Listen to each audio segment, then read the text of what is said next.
The city hums its usual late-night tune, a low thrum of distant traffic and the drone of the refrigerator. I'm hunched over my laptop, the screen's glow painting my face in the dark apartment. Just one more email, I tell myself, one more spreadsheet. My eyes drift to the digital clock in the corner of the screen. 2:44 a.m. The numbers feel heavy, pressing down on the end of a long day. I stretch, rolling my neck, and glance at the wall clock. The second hand ticks its relentless rhythm.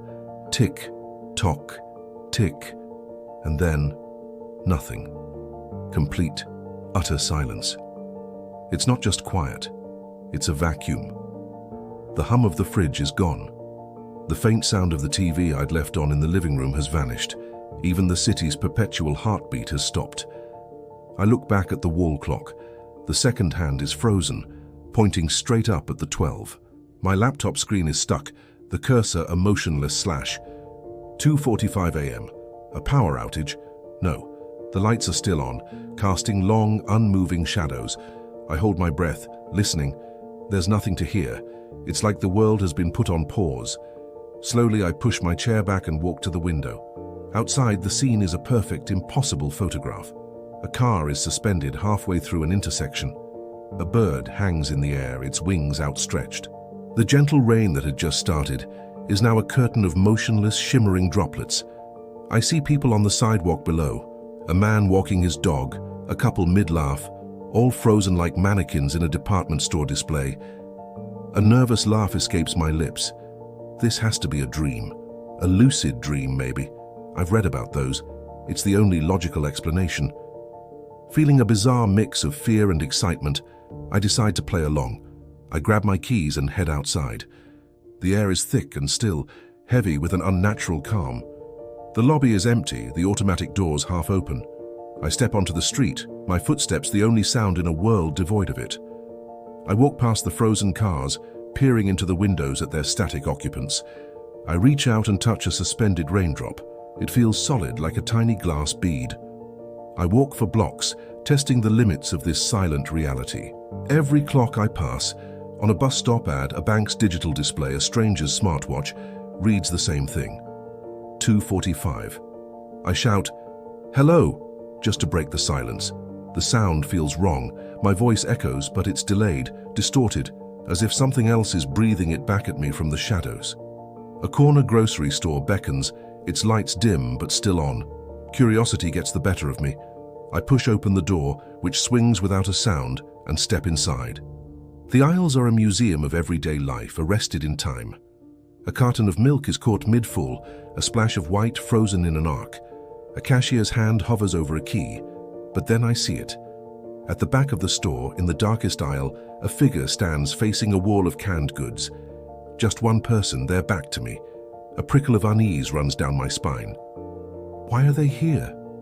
As I take a hesitant step closer, their head begins to turn. Slowly, impossibly. In a world where nothing moves, this one thing does. Its movements are jerky, unnatural, like a broken animatronic. I don't wait to see its face. Panic sends me sprinting back through the frozen streets. My own gasps for air are deafening in the silence. I don't dare look back. I burst into my apartment building, slam my door shut, and slide the bolt. My heart is a frantic drum against my ribs.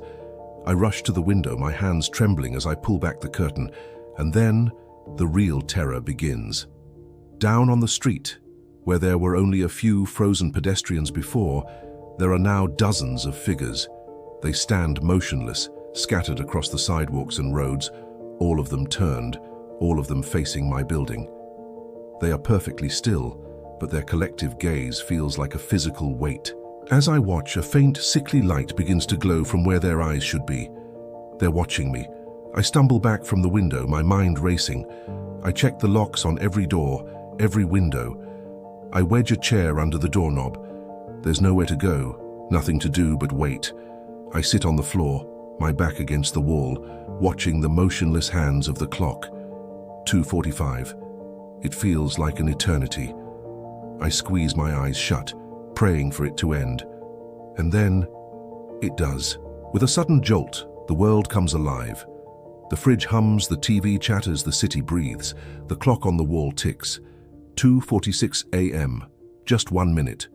It was all just 1 minute. I tell myself it was a hallucination, a waking nightmare brought on by stress and lack of sleep. It has to be over. But when the next night comes, I know it isn't. This time, I'm not going to be a victim. I'm going to be a scientist. I set up my phone to record, pointing it at a digital clock I've placed next to an old analog one. I'm determined to get proof. I force myself to stay awake, chugging coffee as the hour approaches. 2:43, 2:44. My heart pounds in anticipation. Here it comes. And just like before at 2:45, the world stops. The analog clock freezes, but my phone screen goes black. The recording stopped. I turn to look at my reflection in the dark window. My blood runs cold. My reflection is still moving. It's not mirroring me. It slowly lifts a hand, not my hand, and brings it to its mouth. And then my own reflection smiles at me. A wide, predatory smile that isn't my own. A terrifying resolve fills me. I can't hide. I have to face this. I grab the heaviest thing I can find, a cast iron skillet, and storm outside. This time, the figures are no longer just on the street below. They line the hallway of my building. They stand on the stairs. They fill the lobby. A silent, waiting army. As I step onto the street, they all turn their heads in perfect, horrifying unison. They are pointing at me now, every single one of them, with long, pale fingers. A sound slices through the absolute silence, a dry, raspy whisper that seems to come from all of them at once, yet none of them. You weren't supposed to stay awake. The whisper shatters the last of my denial. This isn't my world paused, this is somewhere else. I've glitched, fallen through the cracks. I'm not in a moment of frozen time. I'm stuck in the space between the seconds, a place I was never meant to see. The realization hits me with the force of a physical blow. I am trapped. The figures begin to move, shuffling towards me, their faces distorting, mouths gaping into hollow, dark voids. Their faint eye glow intensifies, burning into me. I open my mouth to scream, but the sound is swallowed by a rising tide of static that fills my ears, my eyes, my very soul. The world dissolves into a screeching black and white haze as their hands reach for me. The sun rises, casting warm light into an empty apartment.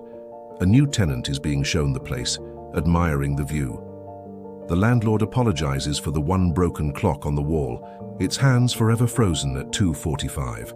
As the new tenant explores what will be their new home, they find a single sheet of paper left on the desk. On it, a frantic, barely legible scribble, a warning. Don't stay awake past 2:44. Some moments were never meant to be lived in, and once you enter them, you never return.